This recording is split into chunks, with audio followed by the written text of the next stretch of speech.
একদিনে তিনটি পদে ইস্তফা। লোকসভা ভোটের মুখে আলোচনার কেন্দ্রে দীপক অধিকারী ওরফে দেব। ঘাটাল রবীন্দ্র শতবার্ষিকী মহাবিদ্যালয়ের সভাপতি, ঘাটাল হাসপাতালের রোগী কল্যাণ সমিতির চেয়ারম্যান এবং বীরসিংহ উন্নয়ন পর্ষদের ভাইস চেয়ারম্যান ছিলেন তিনি। কোনো কারণ না দেখিয়েই শনিবার তিনটি সরকারি পদে আচমকা ইস্তফা দেন ঘাটালের তৃণমূল সাংসদ। হঠাৎ কেন সরকারি কমিটি থেকে ইস্তফা? তবে কি দলের সঙ্গে দূরত্ব বাড়াচ্ছেন অভিনেতা সাংসদ দেব? পদত্যাগের মধ্যে দিয়ে কি ভোটে না লড়তে চাওয়ারই বার্তা দিলেন সাংসদ? লোকসভা ভোটের আগে দেবের সিদ্ধান্ত ঘিরে শোরগোল শুরু হয়েছে বঙ্গ রাজনীতিতে। দেবের পদত্যাগের সিদ্ধান্তকে হাতিয়ার করে ময়দানে নেমে পড়েছে বিজেপি। ঘাটালের বিজেপি বিধায়ক শীতল কাপাটের দাবি, দুর্নীতিকে ধামাচাপা দিতেই পদত্যাগ করেছেন তৃণমূল সাংসদ। বিজেপির তরফে এলাকায় এদিন পোস্টারও লাগানো হয়। ঘাটালের শিশু উৎসবে সেখানে ওনার সঙ্গে ওনার যে প্রাক্তন যে বিধায়ক তার সঙ্গে মারামারি হয়েছে, টেবিল ছোড়াছুড়ি হয়েছে, চেয়ার ভাঙাভাঙি হয়েছে একটা নিষ্পাপ শিশুদের উৎসব নিয়ে। ফলে ওনাদের যে গোষ্ঠী কোন্দল কি ভয়ঙ্কর রূপে ধারণ করেছে, এবং তার একটা মাত্র কারণ হলো যে কে কত কাটমানি নেবে। 10 বছর পরে যে রিয়েলাইজেশন হয়েছে যে রাজনীতি আর অভিনয় একসঙ্গে করা সম্ভব নয়, ওনার এই বোধটা যদি 10 বছর আগে হতো তাহলে আরো ঘাটালের মানুষের উন্নয়ন হতো। এই নিয়ে এদিন দেবের কোনো প্রতিক্রিয়া মেলেনি।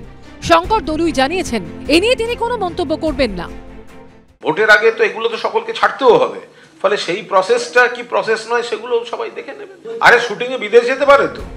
দেবের ঘনিষ্ঠ মহল সূত্রে শনিবারই দাবি করা হয়, কাজের চাপে সময় দিতে পারছিলেন না বলে তিনটি সরকারি কমিটি থেকে ইস্তফা দিয়েছেন দেব।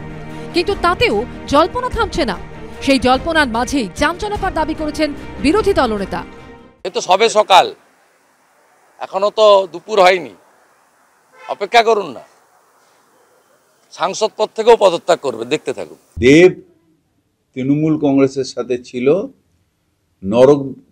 নরকবাস করছে কারা? যারা বিজেপির সাথে রয়েছে, যারা সাম্প্রদায়িক দাঙ্গার সাথে রয়েছে, যারা সমাজকে ভাগ করে, যারা মানুষের হৃদয়কে ভাগ করে দিয়ে যারা থাকে, তারা নরক বানাচ্ছে ভারতবর্ষটাকে।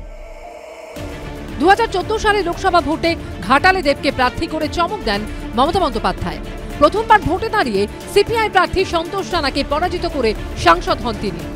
2019 সালে প্রাক্তন আইপিএস ও বিজেপি প্রার্থী ভারতী ঘোষকে হারিয়ে দ্বিতীয়বার জয়ী হন দেব। কিন্তু মাঝে মধ্যেই দেবের সঙ্গে জেলা নেতৃত্বের বিবাদের খবর প্রকাশ্যে এসেছে। বছর দেড়েক আগে সরকারি প্রেক্ষাগৃহ নন্দনে দেবের ছবি প্রজাপতি শো না পাওয়া নিয়েও জল্পনা তৈরি হয়। যার সাধারণ ন্যূনতম বোধ বিবেচনা আছে, তিনি তৃণমূল দলে টিকতে পারবেন না।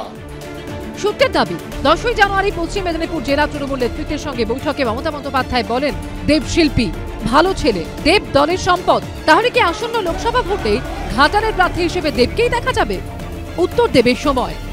সোমনাথ দাস, বিশ্বজিৎ দাস ও অর্ণব মুখোপাধ্যায়ের রিপোর্ট, এবিপি আনন্দ।